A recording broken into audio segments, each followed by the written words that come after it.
One government agency is overspending their appropriations, and you are on the hook for it.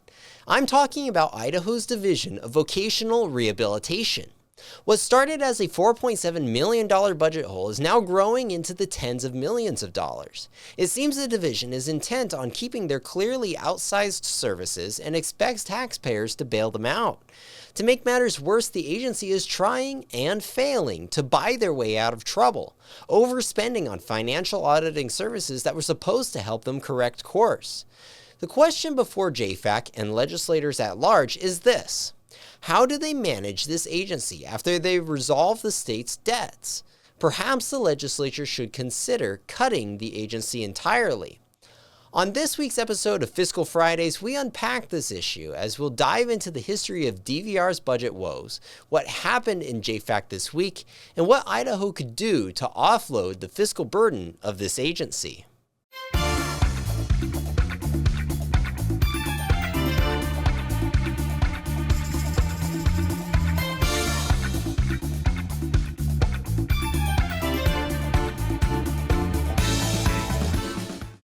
To understand how we got here, you must rewind to April of last year. Keep in mind this was in the waning days of the legislative session. Most of the budget legislation was already decided, and the legislature was carrying out some of the last business of the year. The DVR director, Jane Donnellan, alerted the legislature that the agency ran out of money and needed an emergency supplemental to pay its bills.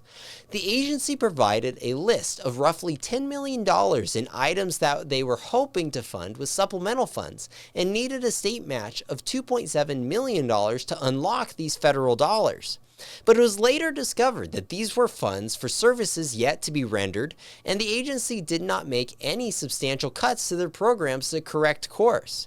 In their letter to JFAC, the DVR noted their corrective action measures would include, quote, setting and managing appropriate budgetary limits, and educating their staff to be, quote, good stewards of state funds. Mind you, these are things they should have already been doing as a state agency. To their credit, the legislature opted to forego giving DVR additional money, deferring the issue to this year. Since then, Director Donnellan resigned from her position, an interim director was appointed, and a plan for a fix was in the works. That is at least how it seemed until last Monday's JFAC meeting. But the agency is still in a budget hole and has done little to cut services to rectify the issue. Their total request for this fiscal year surpasses $41 million, an increase of 53%. They're also asking for a total budget of $26.9 million next year. This comes from $12.7 million in new state and federal spending to fill their budget hole. This is similar to the request they made as a supplemental in April of last year. In addition to spending too much, the agency broke federal requirements for how to spend these funds. This means the state of Idaho will have to pick up the tab instead, to the tune of $1.7 million. The state auditor, April Renfro, had more bad news. It started as the agency developed a backlog in payments to vendors in recent years, causing a mismatch between their spending and funds available in the fiscal year. Combined with an increased number of beneficiaries and costs for services, this drove increasing spending despite appropriations remaining steady for years.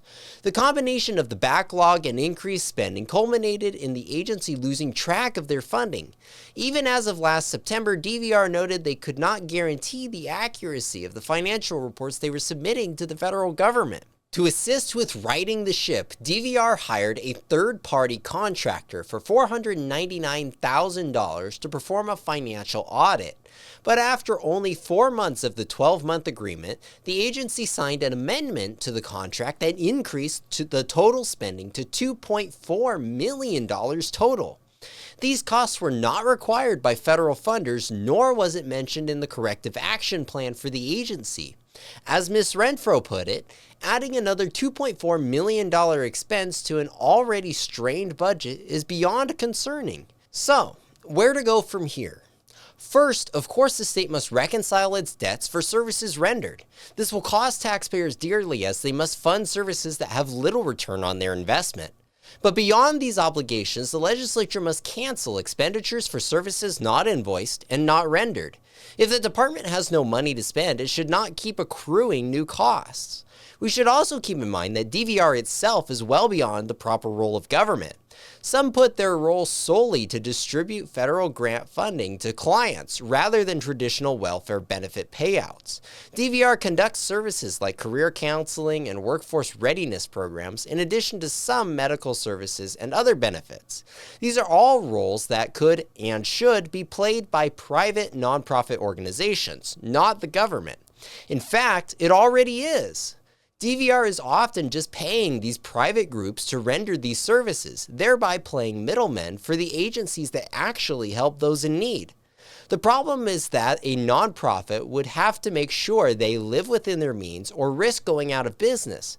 But DVR appears to be continuing their benefits and services and simply expects the legislature to bail them out with additional taxpayer funding, even to the extent that they will accrue millions of dollars to figure out how they overspent their funding. For what exactly? It turns out that only about 14% of those receiving services from DVR actually went on to work afterward. With a budget of nearly $27 million, this is becoming a costly program for little benefit to Idaho. At this point, DVR is becoming the perfect illustration of the issues with government trying to fill roles better served by private groups. In closing, a year's time made no difference in the Division of Vocational Rehabilitation. The agency continues to overspend and expects the taxpayers to foot the bill so these practices can continue. It is time the legislature put a stop to the drain on the taxpayers and considered making the hard decisions for this agency. It may just be high time to part ways with this failing government program. Thank you for taking the time to watch this week's episode of Fiscal Fridays. For more great content from the Idaho Freedom Foundation, including regular updates on the 2025 legislative session, please visit idahofreedom.org.